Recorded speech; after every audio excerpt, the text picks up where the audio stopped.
Slowly they came to understand that their mission was to preach the three angels' messages of Revelation 14. Their goal as Seventh-day Adventists was to preach with power the everlasting gospel and to prepare the world for Christ's return. More than 160 years have now passed. Years that have brought 2 world wars, numerous military campaigns, financial depressions, the rise of atheism and secularism, as well as a booming world population, with natural disasters increasing in frequency and intensity. Today the Church's mission and message is more relevant and urgent than ever in its history. Jesus is coming soon, and the world must be warned. Prepare to meet your God. You might be asking, who are Seventh-day Adventists? Commonly known as Adventists, we are a Christian movement established in 1863. We have 28 fundamental beliefs and more than 20 million members.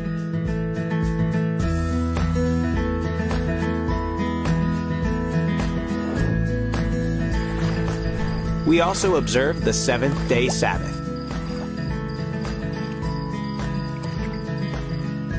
Worldwide, we have more than 162,000 congregations. We serve countless communities with our education institutions, with 2 million students.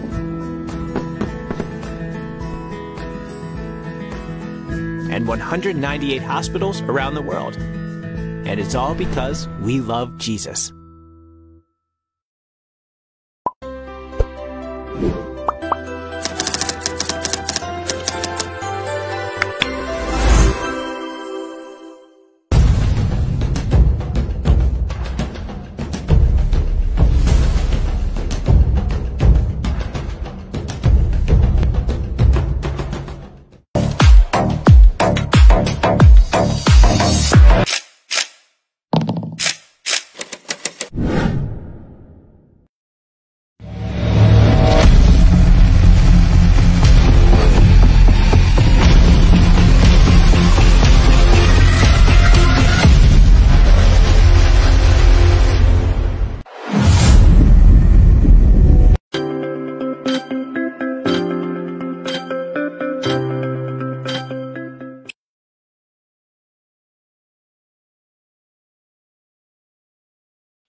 At nakita ko ang isa pang anghel na lumilipad sa gitna ng himpapawid na may walang hanggang ebanghelyo na ipinahahayag sa mga naninirahan sa lupa sa bawat bansa, lipi, wika at bansa.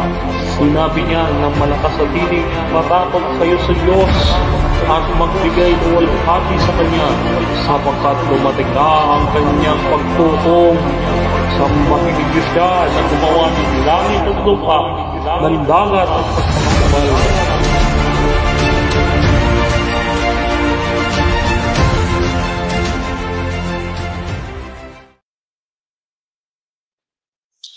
Isang mapagpalang gabi po sa ating lahat, mga kapatid at kaibigan. Muli po ang inyong pong malitalingkod, Brother Denmar Santiago. Po ang isa sa ating partner sa ating programa, Brother Noel Pangatiho, yung ating liman po sa Masbate. No? So magandang gabi po sa inyo. At muli, pinababati ko sa inyo ang ating partner bago siya magsalita.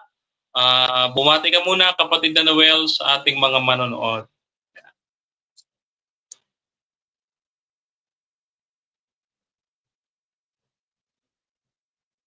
Okay, nakamute ka, kapatid, ha? Okay, kung sasalita ka, nakamute ka. Okay, so bago bumati si Brother Noel, kasi hindi siya marinig kung anong nangyari dito sa mikropono ng ating kapatid. So binabati natin yung mga nanonood dito sa Straightforward at dito rin sa ayon sa Nasusulat Ministry at doon sa ating page na Adventist Youth Disciples Ministry, mga kapatid. No? So ayan, pabatiin natin si Brother Noel. Brother Noel.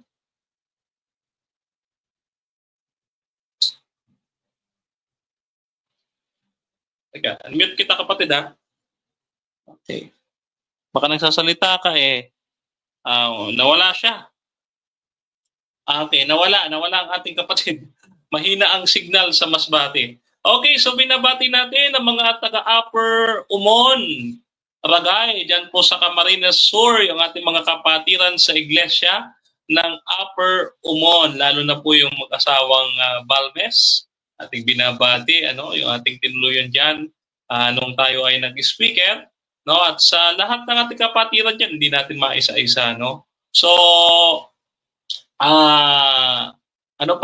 yung ating pinuntahang iglesia nitong nakaraan, ang Panihan Maragondon, Cavite, na ating pinuntahan nitong nakaraan na tayo nga ay naging speaker diyan sa Maragondon, Cavite, no? At yan din po sa Payatas, Quezon City Seventh-day Adventist Church. Binati po natin dyan, no? Diyan tayo naglingkod ng mga dalawang huling Sabat. Yan, the first Sabat of, I think last Sabat of November or, last Sabat of November, mga kapatid. Ito, na galing tayo sa Payatas, Quezon City, no? Ayan. So, ating babatiin kayo once na kayo ay makapag-comment na kung saan man kayo dako ng Pilipinas or kung nasa ibang bansa man kayo, mga kapatid. So, babatiin natin. So, wala naman ako nakikita dito sa ating screen. Anyway, mga kapatid, tayo po ay magtutuloy-tuloy sa ating programa. Mukhang hindi dating yung ating mga kasama. Tignan natin kung dapat po sila, Okay. So, ngayon po gabi ay tatalakayin natin ng isang doktrina ng Iglesia Katolika na pinangangalandakan at pinapipistahan nila ngayong araw na ito. No? So talaga namang ipinagtataasan ang Birheng Maria sa kanilang paniniwala at pananampalataya. Instead na si Jesus ang itaas, ang itinataas ay si Maria, no? So ayan, dumating na 'yung ating kasama. Okay.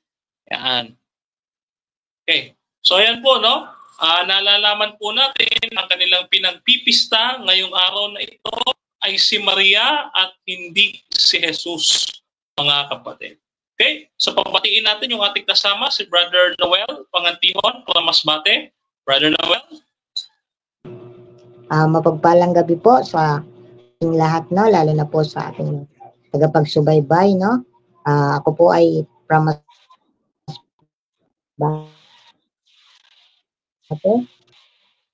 no? At pinabati ko po ang taga-Ismak doon sa Placer sa pangunguna ni Pastor Dandy Daba, at ganoon po sa Elbac sa pangunguna ni Pastor Rosales, at ganoon po sa Simac 2 at Simac 1, no? Dito sa Masbate, at ganoon po sa Shekinah Fellowship, at ganoon din po sa Cavite, no? Sa aking mga kapatid, at ang mga sa JMM o sa Prayer Warriors, at sa ayon sa nasusulat, at sa mga aral ng katotohanan, at sa Antinig Media Ministry, no? Inyo pong napapanood, no? At salamat po sa Panginoon at mapagpalang gabi po sa ating lahat. Ayan, okay. So, binabati natin yung pastor nyo dyan sa Placer, kapatid, no? Ayan, so, mayroon daw na bautismo 15 katao dito sa banda ng Placer, mga kapatid. Praise the Lord, no? At bago tayo mag-umpisa, syempre sa ating gawain, ay pagbibigyan natin yung ating kasama si Brother Noel na tayo pangunahan sa opening prayer natin. Kasi na-miss natin to. Ang tagal na wala ni Brother Noel sa ating programa. Kaya Brother Noel, sa'yo na po ang opening prayer natin. Okay, manalangin po tayo. Dakilang Diyos naming mabagin na nasa mga langit, Panginoon, maraming salamat po na kami po inyong ginagamit para ihatid ang katotohanan sa lahat ng tao na nagpapakinig ng mga salita. Naway Panginoon, pagpalain niyo po silang lahat, at lalo na po sa maabutan ng mga minsay ngayon na aming ihatid sa through internet, Panginoon, na nawa ang banal pong espiritu ninyo ang isang manguna at magkaroon ng kaunawaan ng mga taong magsipakinig at malaman ng mga tao na palaging may Diyos na naghahanap sa tao para mailigtas. Patawad Panginoon sa mga kasalanan. Salamat po sa gabing ito at gabayan niyo po kami, Panginoon. Ito po ang aming samot dalangin sa matamis sa pangalan Jesus Christ. Amen. Amen. Amen. Okay, so ngayon ay may bagong pasok tayong kapatid at partner natin din sa Straightforward. Talaga naman tayo ay nagkakaisa para sa ating Panginoon. At ipakikilala ko sa inyo yung ating poging pumasok. Yan, si Brother Jesse Araza ng isang layman natin dyan sa Capiz at so, pastor natin. Pastor Jesse! Ay, wag pa pastor. Hindi pa pastor. But anyways, mga kapatid, thank you so much for inviting us here in ayon sa nasusulat, mga kapatid. I was blessed this afternoon and also this morning na marami tayong napapabalitaan ng Panginoon. And I was hoping and I was praying na gamitin ang panahong ito para maahayag ang kapayapaan at ang katotohanan ng Panginoon sa maghapon pong ito. Bagong lahat, Kuya Denmar, Kuya Noel, pwede ba akong bumati dito? Kapatid, no? Okay, binabati ko po yung Manibad Seventh-day Adventist Church and also our district pastor here, Pastor Kevin Gabasa. Thank you so much for this opportunity na makasama po ang mga magagaling, mga veterano, mga kilala at mga tanyag ng mga manggagawa sa katawan ni Brother Denmar at Brother Noel. Thank you so much po. Okay, ayan. So may una tayong manonood at binabati natin yung best friend ni Brother Jesse, si Brother Winnie Bonilla Ibe. Ayan. Malabo ako dahil dati akong MI member or Militia of Immaculata, no? So mamaya sagutin natin. Okay, so binabati natin. Sana makapasok din ba natin kasama. So ngayon, mga kapatid, mga kaibigan, gaya po ng inyong nabasa doon sa ating comment, sa ating description, ang atong pag-uusapan ngayon ay ang pinagpipistahang selebrasyon ng mga Romano Katoliko nating mga kapatid, mga kaibigan, at mga kamag-anak, no, ano tawag nyo dyan, mga kapatid, kaibigan, kapamilya, no, lahat na. Dahil alam naman natin, karamihan talaga sa atin ay Romano Katoliko. No, yung kanilang pinagpipistahang Birheng Maria ay Immaculada Concepcion. No, sabi nga nila, Brother Jesse, sa lahat ng tao sa lupa, si Maria lang ang hindi nagkasala. Ano? Si Maria lang ang hindi nagkasala at perpekto ang kalikasan tulad ng sa ating Panginoong Jesucristo, no? So makikita natin, ayan, may mga pumasok, makikita natin talaga, Brother Jesse, na ang kanilang inataas ay si Maria at hindi si Jesus na ating Panginoon at tagapagligtas, no? Ayan, so may pumasok na namang pogi. Ayan, eto isang layman din ng tawag dito, nakalimutan ko na. Dito sa Norte, sa yan, sa Tugigaraw. Yan. So, pabatiin natin yung ating pogi at aking partner, Brother Jason Dignos. Yo! Bumati ka, kapatid. Nakamute ka, ha? Nakamute yata, bro. Nakamute ka. Mahina signal, mahina. Signal lang mahina. Rinig ba ako? Rinig? Dinig. Okay. Laptop kasi gamit ko, kaya nahirapan ako, nabaguhan ako eh. Wow, laptop na. May laptop na siya. Congratulations. Bago. Wow, okay. Sige, pabatiin natin sa Brother Jason. Brother Jason. Yon, mapagpalang gabi po sa lahat at sa mga manonood ng programang ito. Binabati ko nga pala ang buong iglesia ng Metro Tuguegarao District, especially dito sa Nanarian Church, sa dalawang butihing elder, si Elder Johnny Maluping, Elder Renato Maluping at saka si Elder Johnny Dakiwag. At binabati ko din ang aking pinanggalingan, Chico Island Seventh-day Adventist Church, Elbac District ng Masbate, at ang aming pastor, si Pastor Pedro Rosales. At ang aking mga napaglingkuran sa Villa Rosa Church, San Pedro District, at sa Placer sa Southern Masbate Adventist Fellowship kay Pastor Dandy Davat, ang pastor ng San Pedro District na aking napaglingkuran dati, si Pastor Pomera, at ang present pastor ngayon, ang astig at pugi na pastor, si Pastor John Quezon. Yan lang. Dahil hindi ako natuloy sa Laguna, ikaw na ang papalit. Yan, si Borghese na bahala. Ayan. Ayan. So, speaking of Laguna, meron tayo dito taga San Pablo, Laguna, si Brother Pebwin Dalida, no? At nakakatuwa yung pangalan ng kanilang church, no? Santa Filomena, may Santa talaga. Santa Filomena. Tapos San Pablo Church, pa. Bati ka kapatid. San Pablo din. Oo, San Pablo. Matindi, San Pablo. Yan, so pabati natin kapatid na Pebwin. Kapatid na Pebwin. Yan, magandang gabi sa atin lahat, no? At sa lahat ng mga viewers natin ngayong gabi ay magandang gabi, no?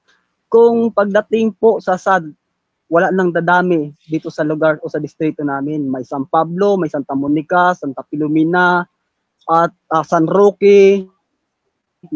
Ang anim na church niya, isa lang ang hindi nagtatapos ay nag-uuna sa San yan, kundi yung Alaminos lang na iba, no?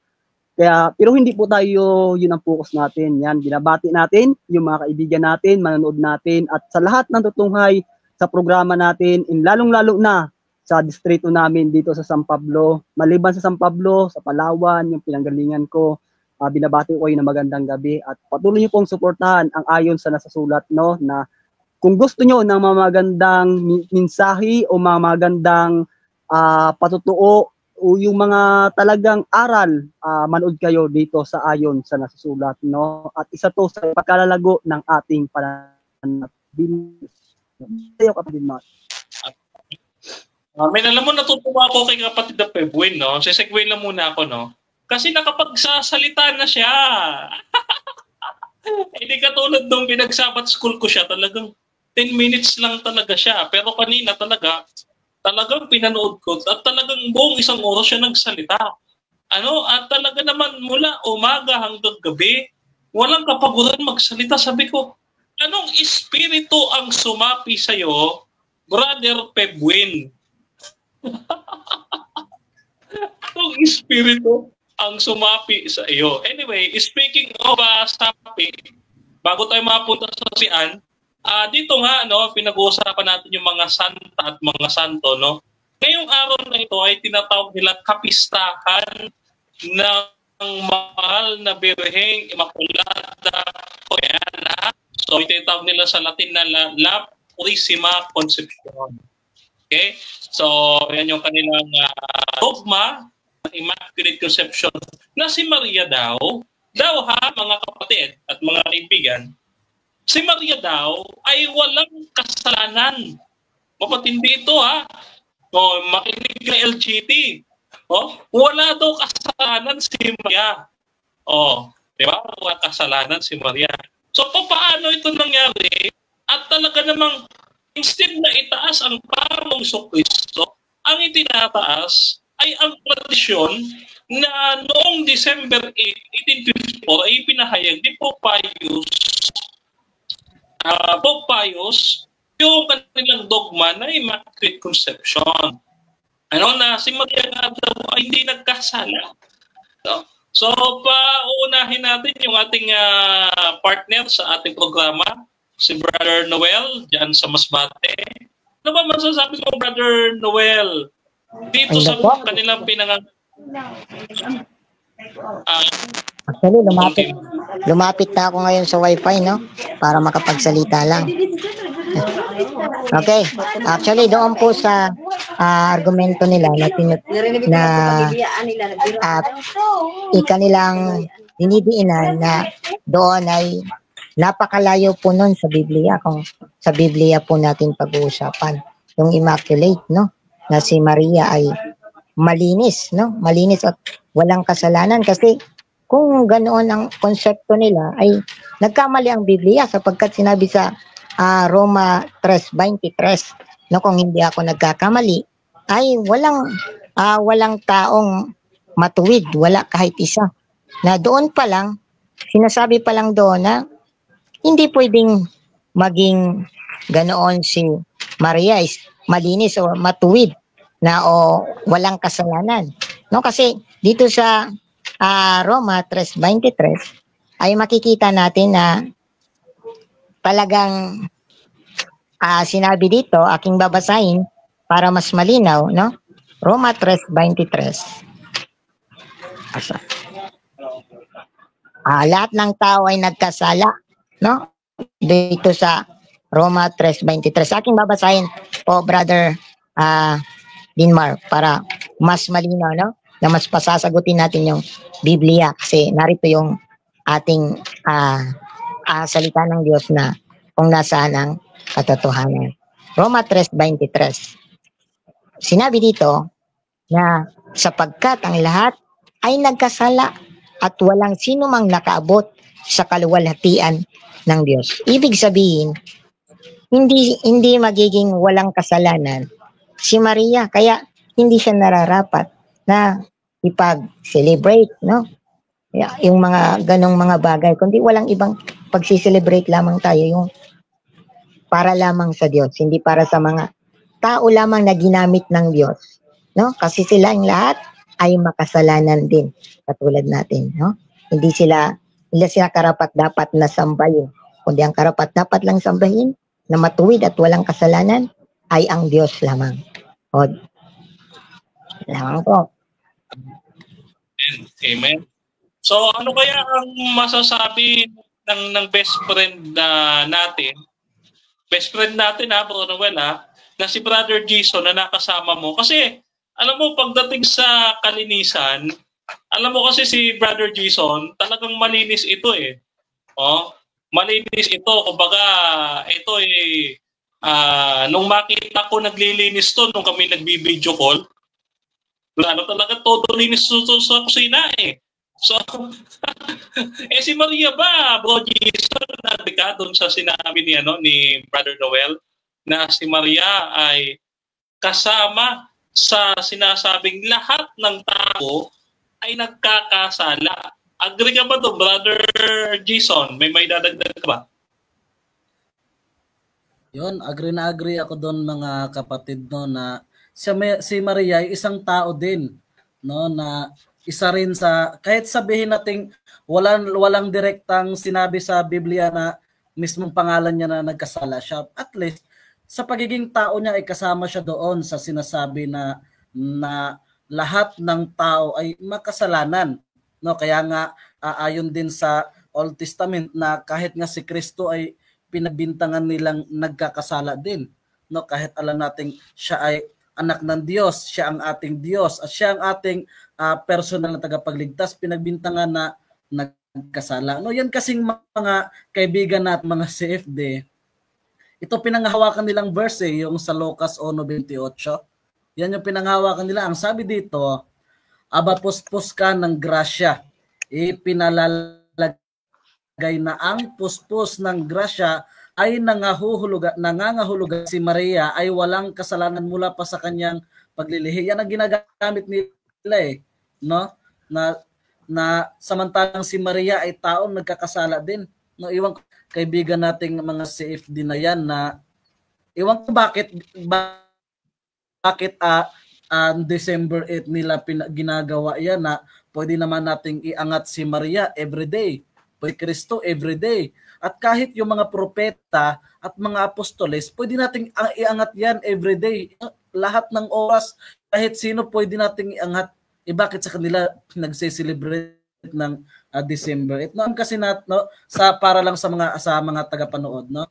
Ito kasing itong okasyon na ito na ginagawa ng mga kaibigan nating mga CFD ay hindi naman talaga biblical itong tinatawag na Immaculate Conception of Mary. Wala, hindi biblical yan. Ito ay ang nagdeklara nito ay si Pope Pius noong 1854. No, bago lang pala ito, 1854 lang pala ito binuo itong tradisyon na pinagagawa nila, no? So, sabi pa nga doon sa sinabi ni kapatid na Noel sa Roma 3:23 na ang lahat ay nagkakasala, no? Pero alam natin na si Maria ay nangangailangan din ng kaligtasan. So kapag ang tao walang kasalanan, bakit nangangailangan pa ng kaligtasan? Bakit nangangailangan parang tagapagligtas? No, sabi nga dito sa Lucas 1:47, ang sabi dito, at ang aking espiritu ay nagagalak sa Diyos na aking tagapagligtas. Dito kinikilala ni Maria na kailangan niya ang isang tagapagligtas, no? Dito sa verse 47, nangailangan si Maria ng tagapagligtas. No, ano sabi? Ang kanyang espiritu ay nagagalak sa Diyos na tagapagligtas. Tapos sasabihin nung isang leader nila, si Maria nasa langit na. Wow! Wow! Kahit sa ang record pa yan ng Biblia, walang mababasa na si Maria ay nasa langit na. Maliban doon sa 3 propeta at sa ating tagapagligtas. Na walang mababasa, kaya di ko alam dito sa mga kaibigan nating mga CFD kung saang bersikulo sila na saang version o saang kapitulo o bersikulo na kahit anong version ng Biblia na si Maria ay nasa langit na. No? Anong masasabi mo doon, mga kapatid? Oo, yan. So, tama yung nabi ni Brother Jason. Okay, doon sa kanta kasi, sa tinatawag nilang, ano bang kanta yun, Brother Feb, yung sa Rosario, di ba? Yung sinasabi nila na si Maria ay naging ina ng Diyos, no? Sabi ko, no? Pinagpala ka sa babaeng lahat. No, maya-maya, ito nga nakakatawa dito mga kapatid, no? Ang sabi mo kay Maria, aba, Ginoong Maria. Una, tinawag mong Ginoo. Sabi doon, Maria, pinagpala ka sa lahat. At sabi diyan, pinagpala ka sa babaeng lahat. Gayon din naman ang iyong anak na si Jesus. Maria, ina ng Diyos, which is mali, wala naman sa Bible, ina ng Diyos. Ina ng Diyos, ipanalangin mo kami. Kanina, binubola-bola mo si Maria. Ngayon, inutusan mo naman, ipanalangin mo kami. Ano ba yan, mga Katoliko? Itaas ninyo, bukod ka, pala sa babaeng lahat. Tapos, ina ng Diyos, ipanalangin mo kami. Yung ina ng Diyos, uutusan mo manalangin para sa'yo. Aba, matindi. Diba? Tama ba ako, Brother Febwin? Madalagdag ko to sa sinabi ni Brother Jason, ni Brother Noel. Dagdag lang ako doon, Brother Denmar, doon sa sinabi mo na Ginoong Maria, di ba? Na bukod yung pinapala sa babaeng lahat.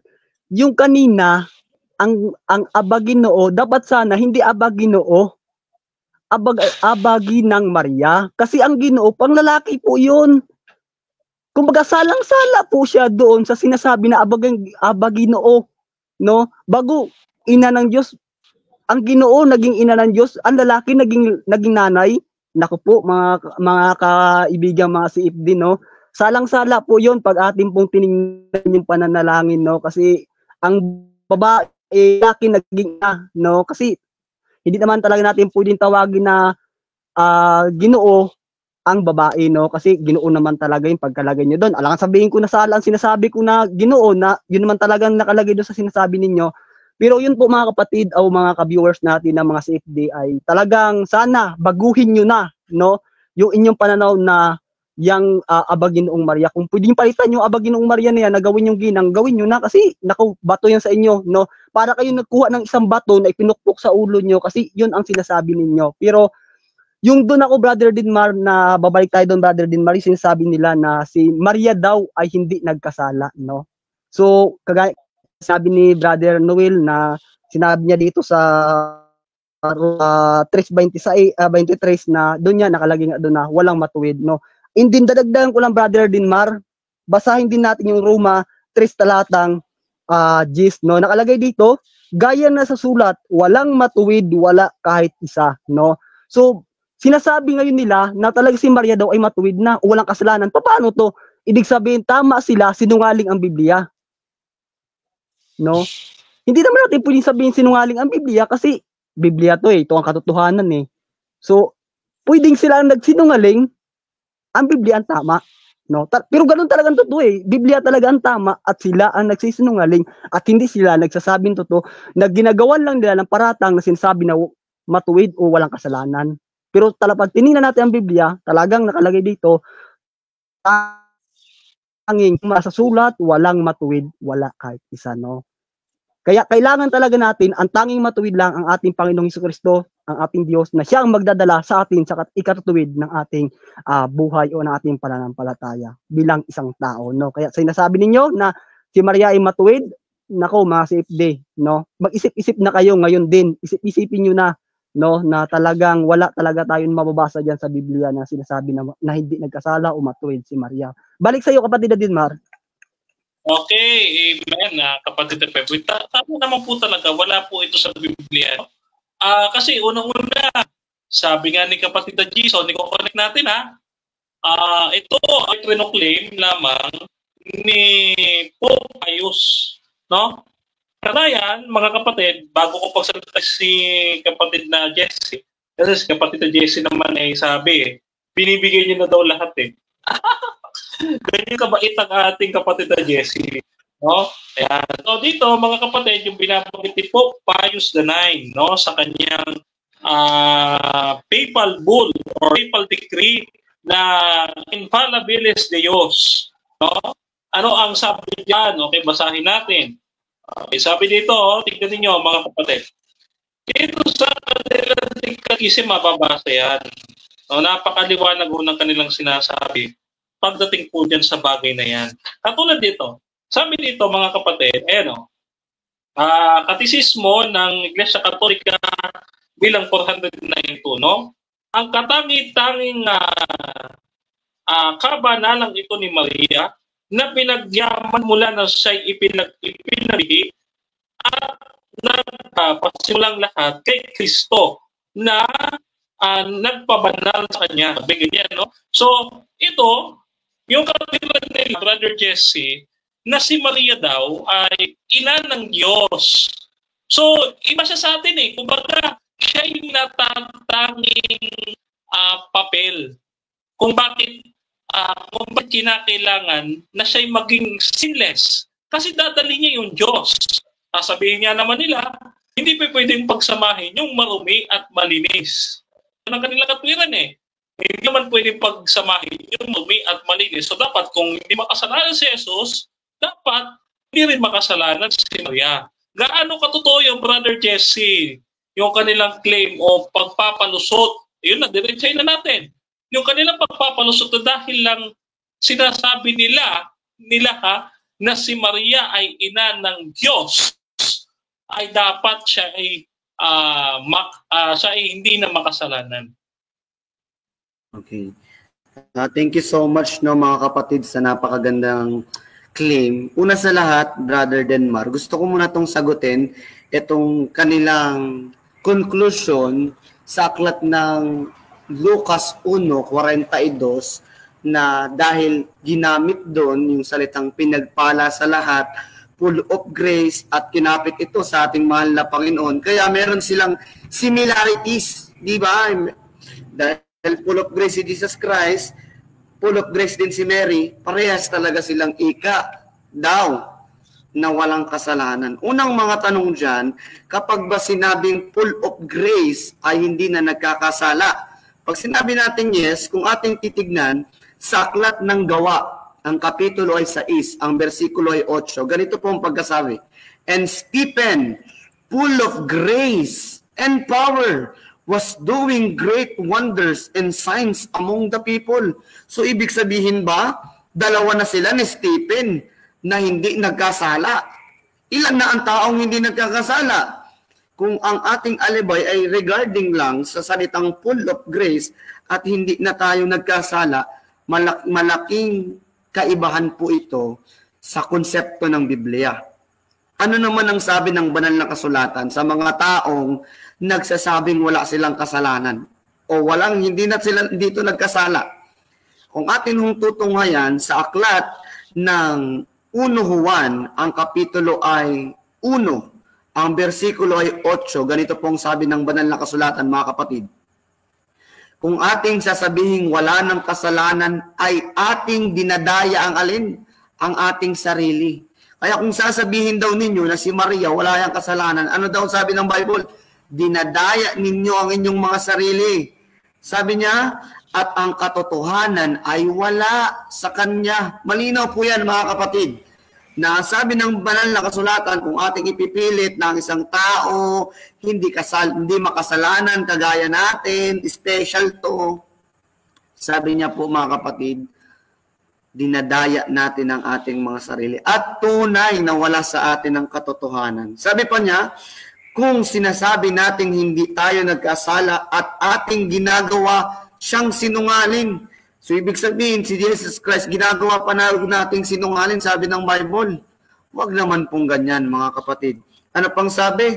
At ang kanyang salita ay wala sa atin. Yung mga nagsasabi daw na ganyan, si Maria, hindi yan nagkasala, ginagawa daw nating sinungaling ang Panginoon. At ano pa?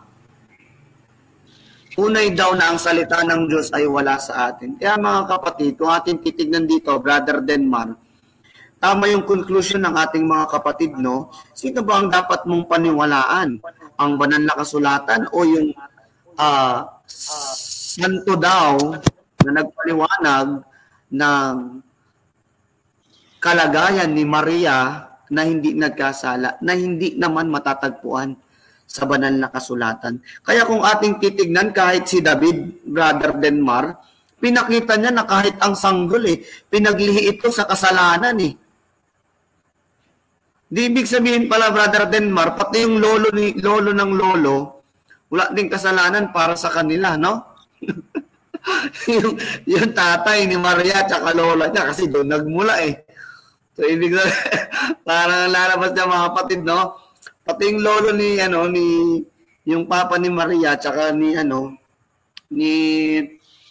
yung papa ni Maria, tsaka yung nanay niya, lalabas sinless na din. Ilan na ang sinless ngayon? Kasi sabi nila, sasakyan ng argumento. Hindi pwedeng magdala ng makasalanan ang matuwid na bagay. So, ibig sabihin, si Maria, matuwid siya, di nagkasala, kaya niya nadala si Jesus Christ. Ang tanong, si Maria ay galing din sa... ibig sabihin, pati yung nanay ni Maria, tawag nito mga kapatid, sinless na din, pati yung tatay ni Maria. Pati yung parang ang buong ninuno nila ay sinless na mga kapatid. No? Kung gaganyan sasakyan natin ng argumento na ito, sa simpleng logic pa lang mga kapatid, magkakatanda bali-baliktad ba? Kumbaga, magkakanda hilo-hilo tayo niyan mga kapatid. Kung sasakyan natin yan ng ganyang argumento na hindi pwedeng dalahin ng hindi matuwid ang matuwid, paano nadala si Maria ng kanyang nanay?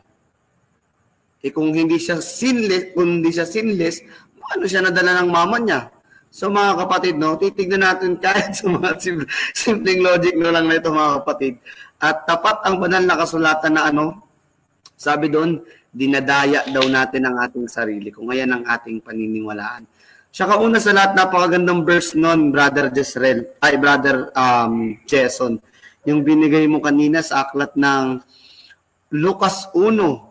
Ang kapitulo ay 46 to 47. Sabi niya doon, ang aking puso ay nagagalak sa aking tagapagligtas. Aking tagapagligtas, hindi sinabing tagapagligtas ninyo. Paano siya ililigtas ng Panginoon kung wala siyang kasalanan, mga kapatid, no? Hindi niya kailangan ang Diyos kung ganyan ang ating sasakyan ng kanyang mga argumento. At isa pang bagay, mga kapatid, kung atin hong matutunghayan, bakit sa aklat ng, kung siya ay Diyos at all-knowing siya at sinless siya, sa tinatawag nilang hyperdulia, bakit sa aklat ng Juan 2:4, hindi niya alam ang bagay? Di ba? Bakit hindi niya alam yun? Sabi ng Panginoon babae, hindi pa dumarating ang aking panahon. Bakit hindi niya alam? Kung sila naman ay merong similarities ni Jesus Christ, bakit meron siyang hindi alam na alam ng Diyos? So medyo mag-iikot-ikot ang ating kaisipan, mga kapatid, sa ganyang mga argumento na gawa-gawa ng mga tao, ay hindi po yan magiging tapat o magiging valid reason. Sapagkat ang kanilang kaunawaan ay unawa ng tao at hindi ito unawa ng banal na kasulatan. Kaya tapat po ang Bible, mga kapatid, na ang sabi, ang taong nagsasabi ng mga ganyang bagay, ano daw? Tunay na wala sa kanila ang salita ng Panginoon. Hindi po ako nagde-degrade, ano man ang inyong pero yan po ang tapat ang Biblia ng ganyang mga uri ng mga pagpapahayag, Brother Denmar, Brother Jason, Brother Noel, ay ano daw? Tunay na wala sa kanila. Ang alin? Ang salita ng Panginoon. Brother Denmar, binabalik ko sa iyo ang opportunity. Alam niyo mga kapatid, ganito po yan eh. Kasi ang magiging tanong nila, ito, yung nasa Job. Gagamitin nila ito, Brother Jesse. Yung Job chapter 14 verse 4. Mayroon bang malinis na lilitaw mula sa taong marumi? Ito yung tanong ni Job eh.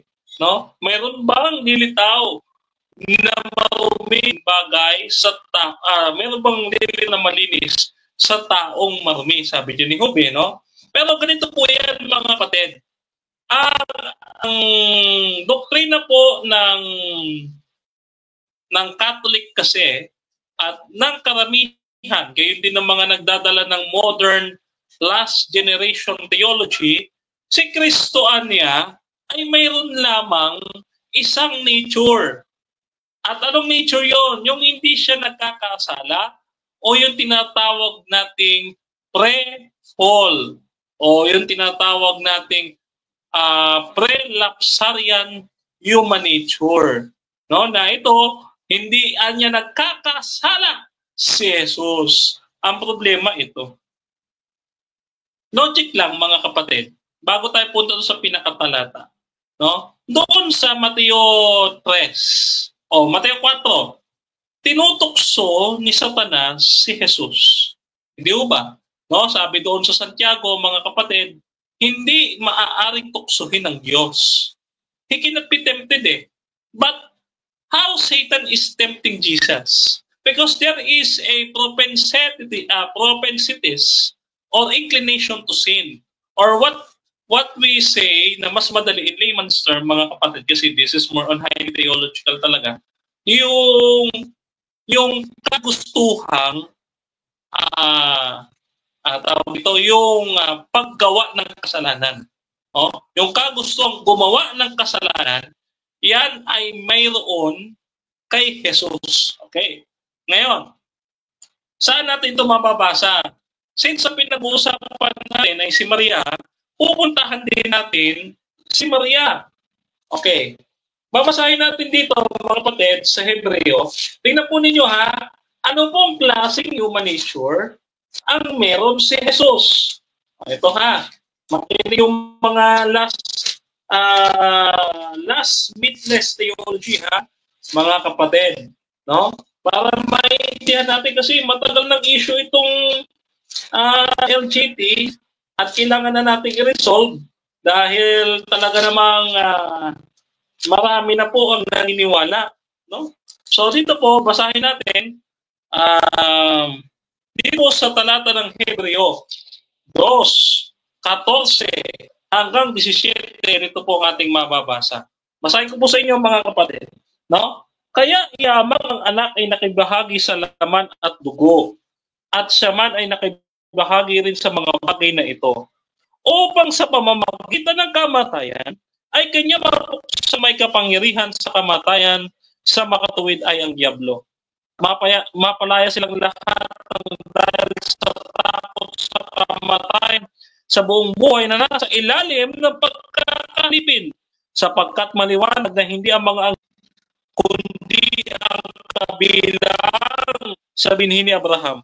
Kaya kailangan siya ay maging kagaya ng kanyang mga kapatid sa lahat ng bagay, o siya'y maging magawain at tapat na pinakapunong mari sa mga bagay na naukol sa Diyos upang gumawa ng handog na pantubos sa mga kasalanan ng tao. No? Sa madaling salita, nung bumaba ang Panginoong Kristo dito, ay kanyang naranasan na maging tao. Kanyang naranasan na matempt, mga kapatid. Tanda po natin si Jesus ay mayroong dalawang human nature. Isang pre-fall at post-fall. Yung post-fall ay ang sinful nature na dinala niya sa cross. Yung pre-fall ang nagdala ng post-fall nature niya doon sa cross. Okay? Ngayon, so dito, mababasa natin siya'y nakibahagi sa laman at dugo. Maliwanag dito mga kapatid, saan po ba kinuha ni Jesus ang kanyang katawan at dugo? Hindi ho ba galing kay Maria? At ang sabi dito, kailangan niyang maging kagaya ng kanyang mga kapatid sa lahat ng bagay. Sa madaling salita, mga kapatid, kung tayo ay may likas na makasalanan, si Jesus ay mayroon ding sinful nature or fallen nature na tinatawag nating post-lapsarian human nature. No? At yan ay kanyang ipinako sa krus, sabi, upang mapatay ang may-ari ng kasalanan, ang diablo. No, para matalo niya si Satanas, kinakailangan niya dalhin ng kasalanan. Kasi kung hindi niya dala-dala itong fallen nature or fallen human nature, ano ba ang ipapako sa krus?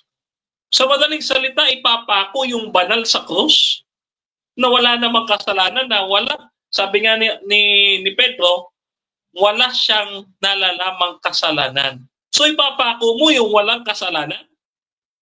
Di ba parang illogical? No? Dito sa ating unang talata, mga kapatid, ay dito pa lang ay masasabi natin mayroong kamalian doon sa posisyon ng ilang ating mga kapatid.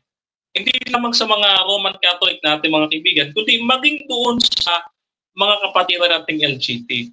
Kasi kung papaanong si Maria ay makasalanan or under fallen nature, yung anak niya rin ay kasama na bahaginan. Sabi kasi dito, siya'y nakibahagi sa laman at dugo. Sa madaling salita, kay Maria nanggaling. So saan ba nanggaling yung dugo ni Jesus? Kay Maria. Kung si Maria ay makasalanan, gayon din naman yung fallen nature ng ating Panginoon sa Kristo, tinatawag nating sinful human nature, mga kapatid. Kasi kung tayo i-agree na si Jesus ay mayroon lamang isang human nature na pre-fall or yung titawag natin pre-lapsarian, tatanggapin din natin ang doktrina ng Immaculate Conception. Pero hindi.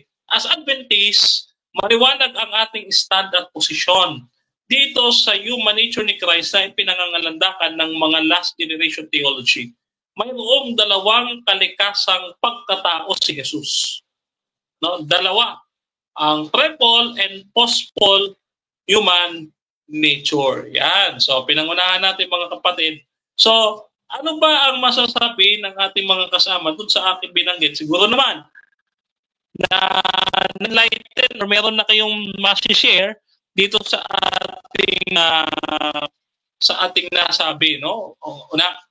Unahin na natin si kapatid na Noel sa kanyang comment or magdaragdag pa. Okay, no? Salamat, Brother Denmar, sa napakagandang pagtalakay sa ating topic ngayon, no? Actually, dahil marami nang binato kayo, may ibabato pa ako, no? Kung ating iisipin po doon sa pagiging Immaculate Conception ni Mary, ay nun sa Biblia, hindi napapayagan, no? Hindi pinapayagan. Sapagkat doon pa lang sa Old Testament, sa Exodus 20 verse 3, no, na huwag kayong sasamba ng ibang Diyos maliban sa akin. No? Maliban sa akin kasi sinasamban nila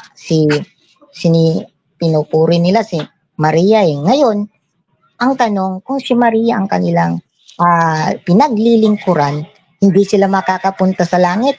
Brother Dinmar, no? Bakit?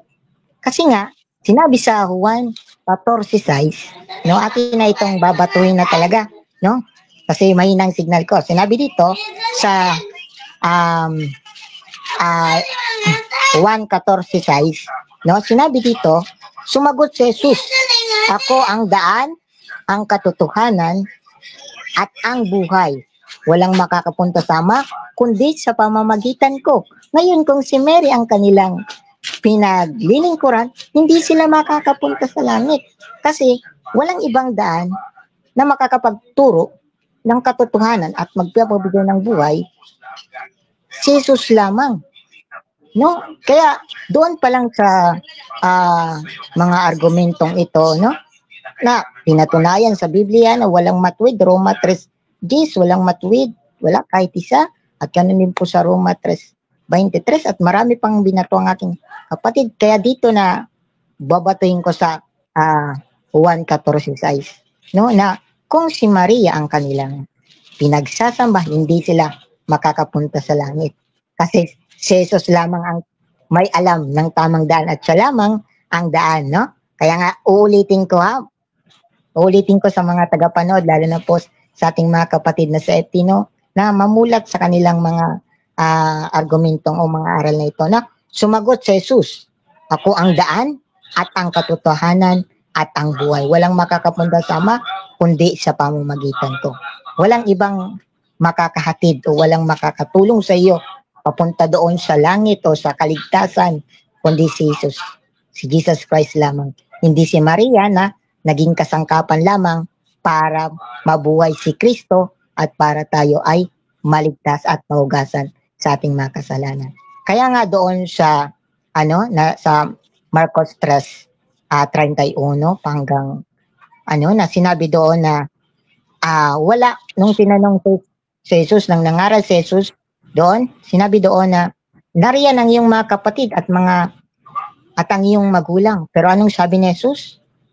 Ang totoo kong magulang at mga kapatid, ayun lamang ang nakikinig sa salita ng Diyos. Kaya doon pa lamang mga kapatid sa argumentong ito ay napakalinaw at napakalabo na dapat sambahin si Mary. No? Si Mary, kasi ito po ay dapat mamulat ang mga tao, no, na sa Biblia ay hindi po iyan tinuro at lalong hindi yan ituturo ng Diyos na sambahin si Mary, kasi nga walang ibang dapat sambahin kundi ang Diyos lamang. No? God bless po at babalik ko po sa iyo, Brother Dinmar. Amen. Bago natin pagsalitain si Brother Jason, gusto ko dagdagan, Brother. So, si Jesus ang ating sabi dito nakaraan, mga kapatid, no? Yung si Jesus ang katotohanan at ang daan at ang buhay, no, maliban na sa kanya ay pumasok, tayo hindi makakapasok sa langit, no? Iban lamang sa pamamagitan ng ating Panginoon, no? So dito mga kapatid, gusto kong idagdag, no, doon sa aking sinabi patungkol doon sa human nature ni Christ, no? Dito makikita natin kasi, kaya naman natin nasabi na si Jesus ay mayroong sinful human nature. Marami pong mga talata ang nagsasabi. No, dito sa Romans chapter 8 verse 3. Ganito po ang ating mapapakinggan, mga kapatid. Romans chapter 8 verse 3. No?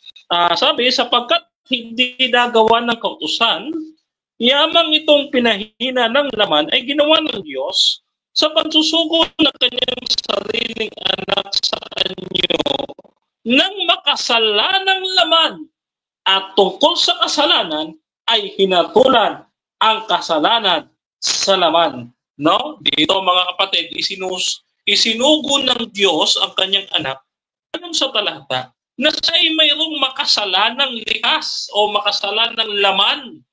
No? So meron talaga siyang sarx. Ano yung sarx? Yun ay nature. Makasalanang human nature or sinful human nature. Kaya nga po ang banggit sa Biblia, mga kapatid. Ano po ang banggit sa 2 Korinto? Ito ba na? 2 Korinto, ilisa ninyo yung mga talata, lalo na kayo mga kapatid namin LGT, no? Ikatlong Korintos 5:20. Ganito ang ating mababasa. Ano ang tawag kay Jesus? Ang tawag kay Jesus, ganito. Kaya't kami ay mga sugo para kay Kristo. Yamang ang Diyos ay nanawagan sa pamamagitan namin. Kayo'y nanawagan sa pangalan ni Kristo na kayo'y pinagkasundo sa Diyos. Para sa ating kapakanan, ginawa niyang may kasalanan siya. Ginawang may kasalanan siya na di nakakakilala ng kasalanan upang sa kanya tayo'y maging katwiran ng Diyos. So maliwanag mga kapatid, no, na ang Panginoong Hesus ay inari o nag-anyo lamang sa larin. Sabi dito, ginawa siyang may kasalanan pero hindi nga siya nakakakilala ng kasalanan. Sa madaling salita mga kapatid, nung sinabi ni Apostol Pablo na ginawa siyang hinubad niya ang kanyang pagka-Diyos at kanyang isinuot ang anyo ng pagiging larawan ng pagiging makasalanan o ng pagiging alipin, ay mas mababa siya sa ating Panginoon. No? Diyan po yan sa Pilipos 2:6-7. So dito, napatutunayan talaga natin na mayroong dalawang likas si Jesus. Ang post-human nature, post-human nature, and pre-fall human nature, mga kapatid. Isang hindi nagkasala at makasalanang likas.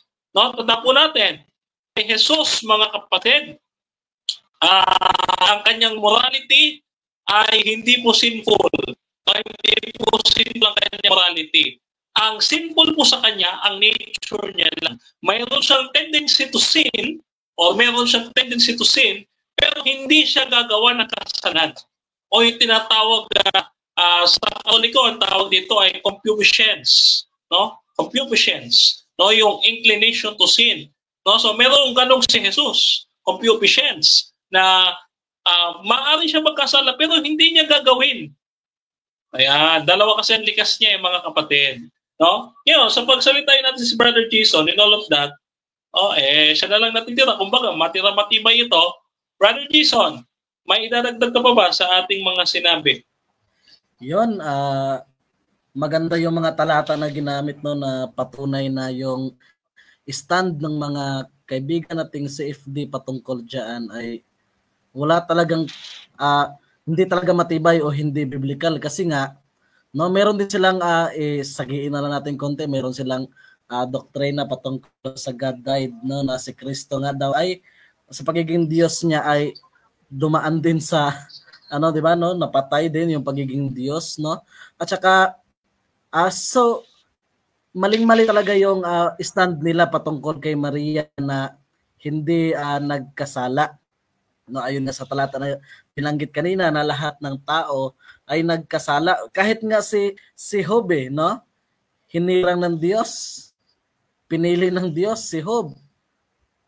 Pero nagkasala din, no? Meron akong basahin isang talata dito sa 2 Timoteo 3:16. Ang sabi dito, ang lahat ng kasulatan ay kinasihan ng Diyos at kapaki-pakinabangan sa pagturo, sa pagsaway, sa pagtutuwid at sa pagsasanay sa katuwiran. Ano sabi? Ang kasulatan daw ay kapaki-pakinabangan sa pagturo. So sa madaling salita, yung ginamit nilang stand about dyan sa sinabi nilang si Maria ay walang kasalanan, ay maling-mali kasi hindi biblical. Sa madaling salita, ang kanilang pagtuturo ay hindi galing sa Biblia. Maling-mali yung mga katuruan nila patungkol dyan. No? Maling-mali talaga na si Maria walang kasalanan. Iwan ko dyan yung rosaryo kung saan nanggaling yan. Meron pa nung ako ay dating Katoliko pa ay bawat hinihimas na bilog-bilog doon may mga pagpipray na ginagamit. No? Alam mo yan, Bro Dinmar, yung bawat bilog-bilog ay kapag hinawakan mo, meron kang ipag-pray. Tapos lipat naman sa kabilang bilog, iwan ko dyan anong mga estilo yung mga ganyan. No? Sa makatuwid talaga, yung stand talaga nila dyan patungkol kay Maria na walang kasalanan, yun ay malaking kamalian. Kumbaga, si Maria ay ginawa lang talagang kasangkapan upang maisilang ang ating tagapagligtas. Kahit tayo, kahit yung mga CFD, kung tama yung pangangaral nila, isa din sila sa ginamit na kasangkapan ng Diyos upang ipangaral ang kanyang salita. No, kasi wala na tayong ibang inaantay ngayon, kundi ibahagi muna ang salita ng Diyos bago siya babalik. Ano nga sabi sa Biblia? Ipangaral ang kanyang salita sa buong mundo at siya ay babalik. Kaya itong mga kapatid natin at saka mga kaibigan nating mga CFD, iwan nyo na yung aral na hindi biblikal at bumalik na kayo sa tunay na itinatag ni Kristo upang tayo'y sasalubong sa pagbalik ng ating Panginoon. No? Kaya nga tayo ay makasalanan din dati at katulad ni Maria, nangailangan din tayo ng tagapagligtas. Naging katulad din tayo ni Maria na ginamit na kasangkapan ng Diyos upang ibahagi ang katotohanan ayon sa kasulatan. Brother Mark. Ayan, so mga kapatid, amen, no? So, napakagandang pagsusuhay ni Brother Jason, no? At ito pa mga kapatid, bakit hindi binabasa ng mga CFD ito? Bakit hindi pinapaalam ng mga CFD sa inyo ang talatang ito sa Biblia? Brother Jason, pansinin po ninyo, ang talatang ito, ang sabi ng Biblia, pag ang isang babae nanganak, siya ay tatawaging karumal. Tingnan po ninyo, Levitico 12, 2 hanggang 8, ganito ang ating mababasa, mga kapatid. Levitico 12, 2 hanggang 8. Sabihin mo sa mga anak ni Israel, kung isang babae ay maglihi at manganak ng isang lalaki, siya'y magiging marumi sa loob ng 7 araw, kagaya ng araw ng kanyang pagkakaroon ng regla, siya ay magiging marumi. Paano po ito mga kapatid? Yung anak daw, siya ay magiging marumi. Bakit sa inyong doktrina, si Maria malinis? Paano po yun? Ito po pala ang batas o kabatasan ng mga Hudyo patungkol sa paglilihi at panganganak. No, na si Maria pala, nung siya'y manganak, siya ay marumi. Tapos sasabihin ninyo, hindi siya arumal-dumal na malinis siya. Wala yun sa Biblia. Ano, mga kapatid, mga kaibigan, no? Wala po yun sa banal na kasulatan. So, dito, makikita natin ang naglihi daw o nanganak ng isang lalaki ay tatawagin karumal-dumal. Sa madaling salita, si Maria ay karumal-dumal. Yan po sinasabi ko po sa inyo mga kapatid. No? So hindi po natin binabasa yung ating Bible kasi puro kayo katisisin. No? Puro kayo katisismo. Ito, ipinapalit nyo ito dito sa Bible. Instead na ito ang babasahin ninyo, ang binabasa ninyo ito. No? Huwag po kayong aasa dito sa inyong katisismo. Mag-aral din po kayo ng Biblia. Bakit po kamo? Kasi mga kapatid, ang lahat ng bagay ay hindi po nakabase sa tradisyon. Ito na naman tayo sa tradisyon. No? Saan niyo po nakuha yung aral na Immaculate Conception? Eto mga kapatid tignan po ninyo, ano po ang kwento ng isang CFD o pagpapatotoo ng isang CFD sa kanilang doktrina? Saan po galing yung Immaculate Conception?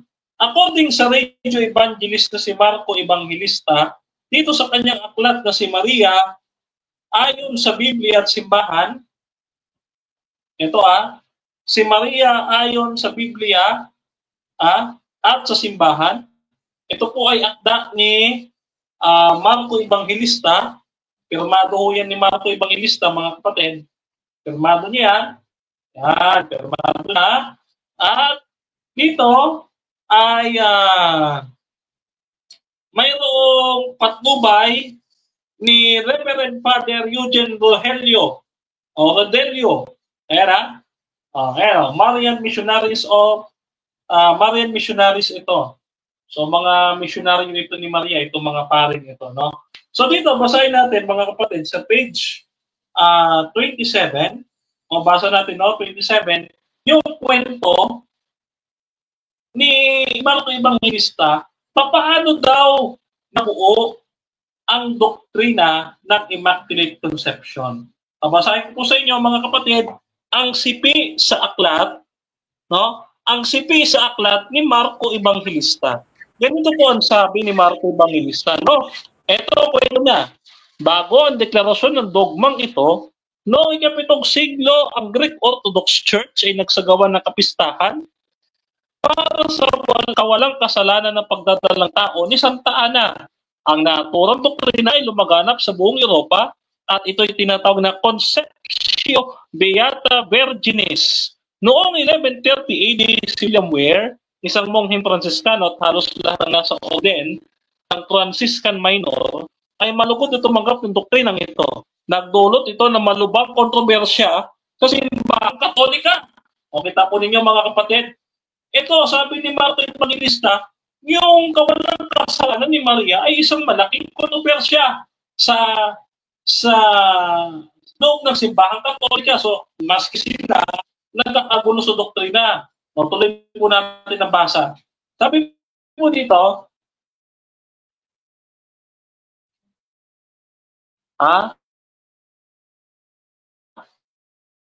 ayan, sabi dito mga kapatid, sa gitna ng di pagkakunawaan noong 1439 AD, sa konsil dineklara ng kapistahan na may indulhensya para sa nabanggit na doktrina.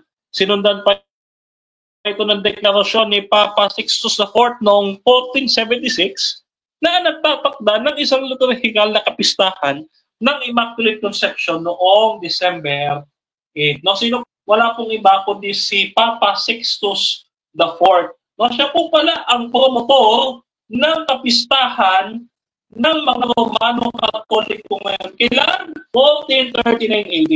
At noong December 8, 1661, si Pope Alexander VII ay nagpalabas ng apostolic letter na Solicitudo Omnium Ecclesiastinum, no? Na nagdedeklara sa Iglesia Katolika ay sumasang-ayon sa umiiral na doktrina patungkol sa Immaculate Conception ng Birheng Maria. Dito, ang sabi pa dito, mga kapatid, ang doktrina ng Immaculate Conception ay ganap na naging dogma na inilathalak noong 1854 ni Pope Pius XIX bilang isang Episcopus Servus Serverum Dei or Bishop Servant of the Servant of God sa pamamagitan ng kanyang papal bull na In Paralleles Dios, na ang sinasabi, ang pinagpalang Mariang Birhen ay napupuno ng biyaya at hindi nahawaan ng kasalanang orihinal at nagmula nung ipaglihi dahil sa isang kamangha-mangang biyaya ng Diyos na mga pangyarihang pakundangan sa mga karapatan ni Jesucristo mananakop ng sangkatauhan, no? So yun, kwentong barbero. Libro ito ng Romano Katoliko, mga kapatid, no? Akda ito ni Marco Evangelista na ang title, Si Maria ayon sa Biblia at sa simbahan. No, mabibili niyo po ito sa Shopee, pwede niyo po itong reference niya, mga kapatid, no? Ito ay pirmado ng pari. Ito pirmado ito ng pari at ni Marco Evangelista na nagbigay sa akin. So mga kapatid, nakita po niyo, kailan po niyari ang doktrinang yan? 1854. Tanong, may basihan ba? Wala. Bakit? Nagdulot pa nga po ng malaking kontrobersya. So paano po yan, mga kapatid? No? At dito sa ating mga kapatid na LGT o Last Generation Theology, yung pagkakaroon ng two natures of Christ talaga namang tinututulan nila. Mga kapatid, ito yan eh. Pagka hindi natin tinanggap ang sinful nature ng ating Panginoon Kristo, kung tinatanggap lang natin yung sinless, nilitaw, kaisa tayo ng Roman Catholic sa Immaculate Conception. Nakakalungkot po, mga kapatid. Tayong mga Adventists, we should not take the position that Jesus only have the sinless human nature, but we also accept the sinful human nature ng ating Panginoong Kristo. Dahil siya'y nakibahagi sa laman ng dugo, no? At siya'y naging katulad ng kanyang mga kapatid at nag-anyong salarin at ano pa sabi, hinubad ang kanyang pagka-Diyos at ang sabi ng mga kapatid ay siya'y itinuring na may kasalanan ang dahil sa atin. No? As a substitution and become the righteousness of God for us, mga kapatid. No? So, siguro bago tayo magtapos kasi 1 hour and a half na tayo, mga kapatid, actually 1:30. Okay, so pagbigyan na lang natin ng ilang pagkakataon ng ating mga kapatid. Unahin natin yung may sore throat kasi speaker ng crusade at talaga namang namimiss ko na itong ating kapatid. No? Sana magkita tayo. Kung hindi man tayo magkita, baka sa langit na. Kapatid na Jesse, may sasabihin ka pa ba? Mga gustong i-promote or may... Thank you so much, Brother Don Marno. Kung ating titignan mga kapatid, merong mga palusot or alibay yung ating mga kaibigan sa mga dahilan daw, bakit may tagapagligtas pa? Ang sagot nila, Brother Don Marno, nakakatawa. Ang sabi nila ganito, si Maria daw, iniligtas ng tagapagligtas, kaya nawalan siya ng naging sinless siya. At kinote nila, yung aklat ng Judas, ang kapitulo ay 1, ang bersikulo ay 24 hanggang 25.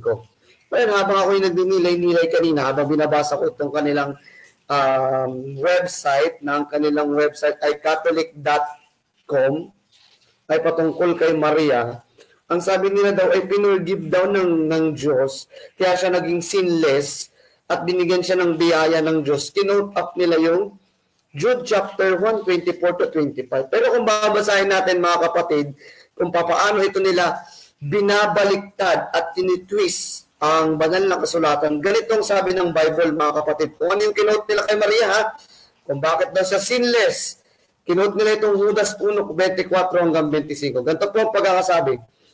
Ngayon, doon sa nag-iingat sa inyo, yan malinaw ang word na ginamit, sa inyo, mula sa pagkatisod at sa inyo'y magpakakaharap ng walang kapintasan. So, ang kanilang quotation dito, kinote up na kay Maria, iningat siya para di siya matisod at wala daw siyang kapintasan. Na malaking may galak sa harapan ng kanyang kalwalhatian, na iisang Diyos na ating tagapagligtas sa pamamagitan ng ating Panginoon ay sumakan niya nawa ang kalwalhatian, karangalan, paghari at mga kapangyarihang kauna-unahang Panginoon. Ngayon magpakailanman siya nawa. Kung ating titignan mga kapatid, napakapaborito nila itong talatang ito para patunayan na ito daw yung ginawa ng Diyos para si Maria di na nagkasala, para mawala daw yung kanyang kapintasan. Pero ang tanong, Brother Denmar, ang sabi dito, ngayon nag-iingat sa inyo. Paano ngayon yan? Ibig sabihin, kasama pala tayo ngayon sa mga sinless na. Parang kagaya na tayo ni Maria. Iniingatan na tayo ng Diyos, mga kapatid, no? Hindi lang pala si Maria ang iniingatan ng Diyos. Kung hindi tayo, ibig sabihin, lahat na tayo, hindi na nagkakasala. Maling pagtitwist ng banal na kasulatan. Kasi habang tinitignan ko yung kanilang website, sa kanilang paliwanag ika, excuse me, sa kanilang pagpapaliwanag ika, yung ama, gumawa daw siya ng kapangyarihan kay Mary para hindi siya maging sinless. Na kung ating titignan, ito'y applicable para sa lahat, hindi lang para kay Maria, yung kanilang kinutan. So, ibig sabihin ba niyan, mga kapatid, lahat na tayo ay sinless na walang naging kasalanan sa mundong ito? Mali ang pagtitwist ng banal na kasulatan ng ating mga kapatid. Kung ating titignan sa kanila daw explanation 600 years ago, nagsimula daw ito sa Franciscan theologian na inexplain nila yung falling into a sin. At naging aware daw sila dito at ikay kanilang pinaniniwalaan na yung paggabay daw ika kay Maria ng Diyos sa Judas ay special para sa kanya. Pero kung atin titingnan mga kapatid, kung paano nila binaliktad, binalikwas, kung paano nila ito tinitwist yung banal na kasulatan, atin lang babasahin na hindi po si Maria ang tinutukoy dito sa Judas, ang kapitulo ay 1, 24 hanggang 25. So malinaw po yan mga kapatid. No? Kumbaga ang sabi lang doon ay ni Brother Denwar, kwentong barbero lang pala. Kumbaga kwento-kwentuhan lang po nila yon. Kumbaga kanila lang itong sariling unawa, kanila sariling ayan o, merong pruweba. May resibo, no? Merong resibo. Ang sabi ng inyong ng inyong pare daw, kwentong barbero lang pala, ha? Hindi po yan aming ano, hindi, as I can see, hindi ako naninira ng kahit na ano. Pero kung ating titignan, twisted yung banal na kasulatan. At ayon sa kanilang aklat, ano Brother Denmar? Kwentong barbero lang pala. Yan ako. Balik sa'yo, Brother Denmar. Thank you so much. Okay. Research yung ating kapatid talaga naman. No? At talaga naman, galing po yan sa mga Franciscano. Yan. Talaga namang kwentong barbero. Walang talata sa Biblia na si Maria ay hindi nagkasala. No? Yan. So, maniniwala ako kung si Jesus talaga. Kasi si Jesus ay hindi natagpuan ng kanyang sarili ng daya o ng kasalanan. No? So, maniniwala pa tayo dun eh. Okay? So, tayo, mga kapatid, ito linawin natin. Bago ko pagpasalitain si Brother Jason, no? So, ito, mga kapatid, linawin natin kasi may yung mga nandyan sa Cavite, sa Maragondon, binabati natin yung church natin dyan sa Pantihan, Maragondon, Cavite.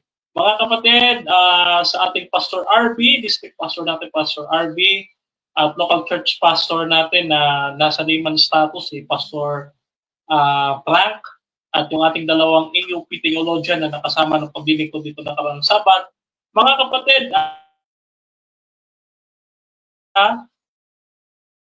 yung sinasabi natin kay Erwin, nung tinanong tayo na it is sa tulong ni Kristo. Mga kapatid, dagdagan natin kasi lumalabas daw na osas.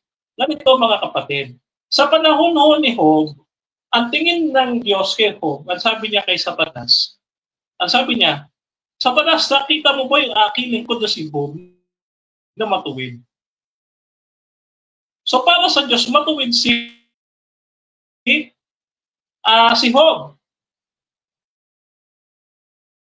Pero para kay Elipas, si Job ay dumadaan sa dating daanan nilakaran ng mga makasalanan. Sa madaling salita, mga kapatid, tayo ay hindi na nagkakasala sa tulong ni Kristo, no, sa paningin ng Ama, okay, mga kapatid, hindi sa paningin ni Mr. Erwin de la Cruz.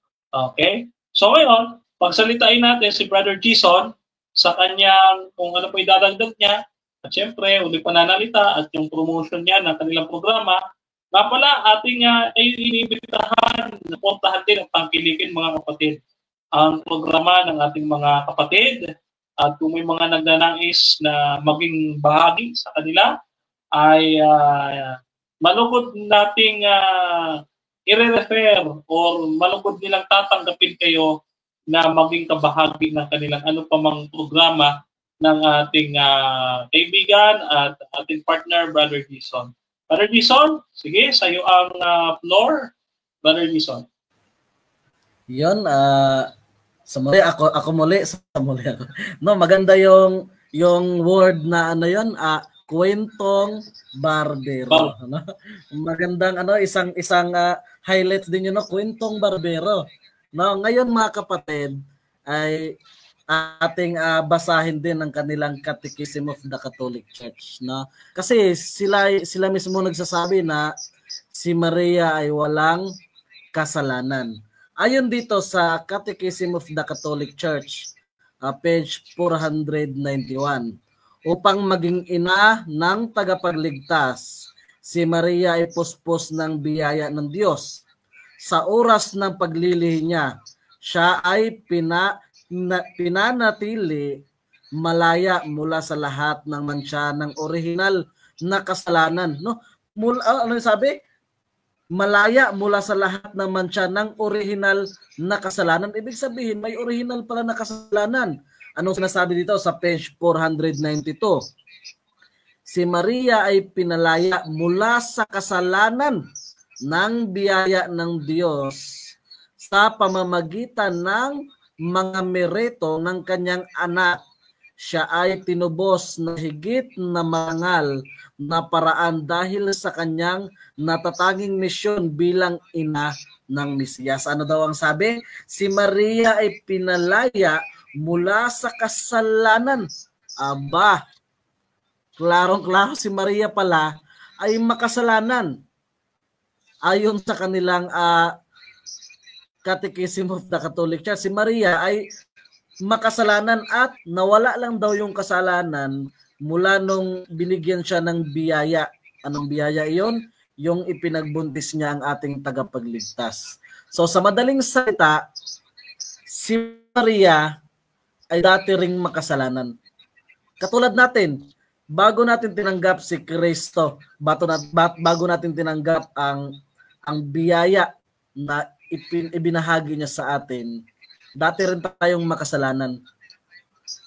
Kaya simula nung tinanggap natin si Kristo, ang salita niya, ang kautusan, tayo ay tinanggalan na rin ng kasalanan sa pamamagitan ng tulong ng ating tagapagligtas. Amen. Amen. Okay. So, thank you, Brother Jason. At dito mga kapatid, no, ating ipopromote na rin bago tayo matapos. Next Sunday, or this Sunday na actually, mga kapatid, ang ating pag-usap sa kapatid nating Esdarm na patutunayan natin na yung pagbabawal sa pagluluto sa araw ng Sabat, no, ay ipinag-uutos lamang sa mga Hudyo. No, ay kausap natin yung Pastor Winifredo Abanyas ng Esdarm.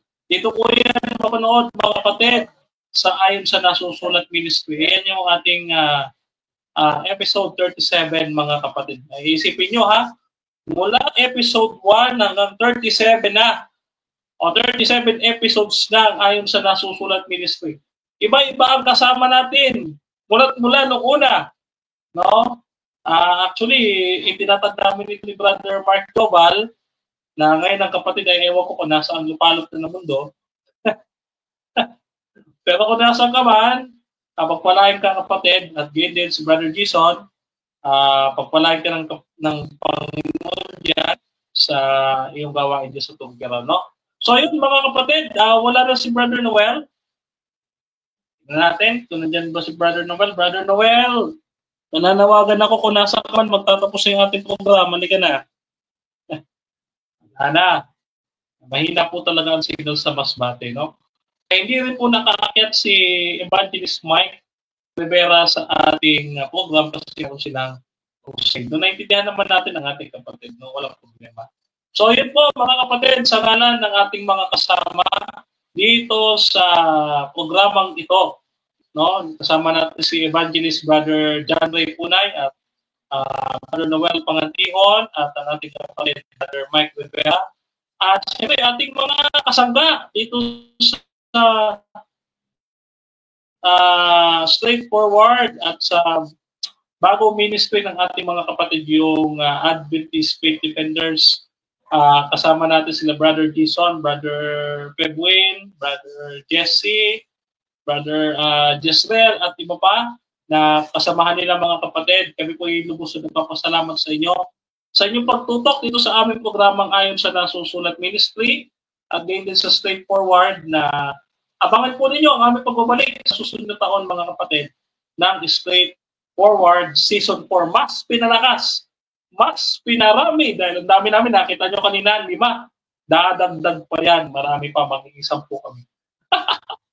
Magiging 10 kami, you know? I claim it in Jesus' name mga kapatid, pangabangan nyo po yan mga kapatid, no? So, Yan po, no? Dito nagtatapos sa ating programa. Tayo'y nagko-conclude, mga kapatid, na si Maria ay talagang katulad ng sinabi ng ating mga kasama, ay siya ay isang makasalanan. No? Hindi ho siya katulad ng Diyos na walang kasalanan. Tanging si Jesus lamang ang perpekto, wala nang iba.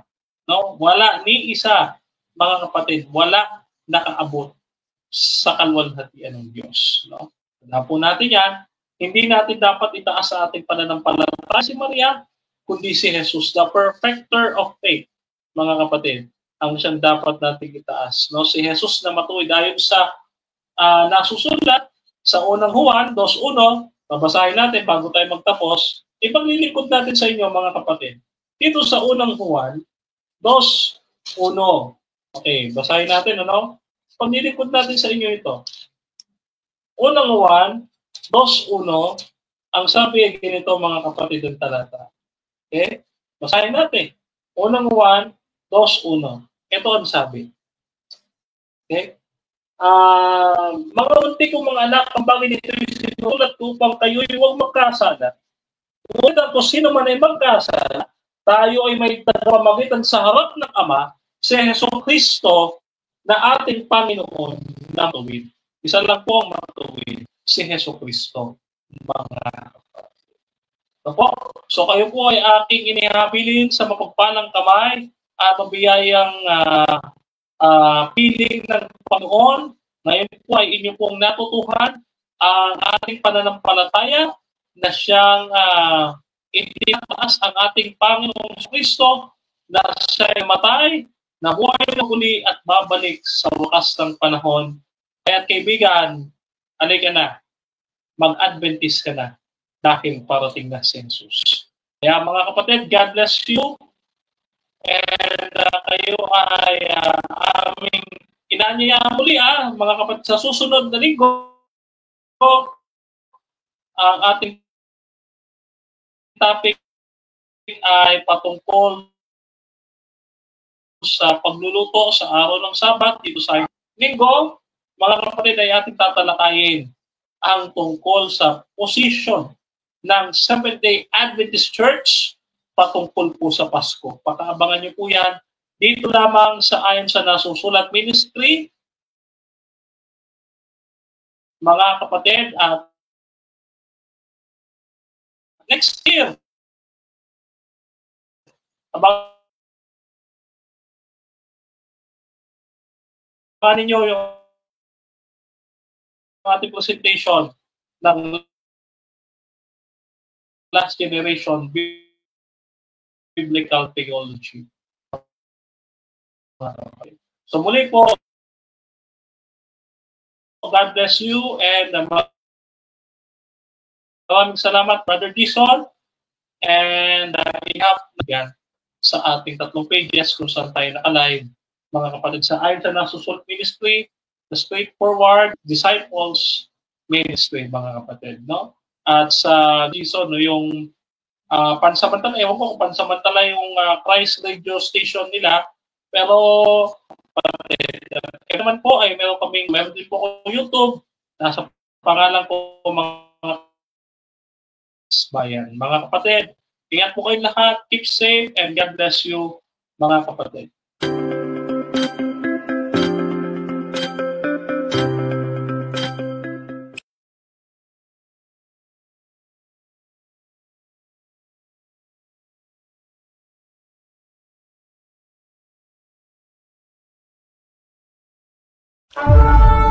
At nakita ko ang isa pang anghel na lumilipad sa gitna ng himpapawid na may walang hanggang ebanghelyo na ipinahahayag sa mga naninirahan sa lupa, sa bawat bansa, lipi, wika at iba't iba. Sinabi niya ng malakas sa tinig, matakot kayo sa Diyos at magbigay luwalhati sa Kanya, sapagkat dumating na ang Kanyang pagtukom. Sambahin niyo siya na gumawa ng langit at lupa, ng dagat at pagkakabal.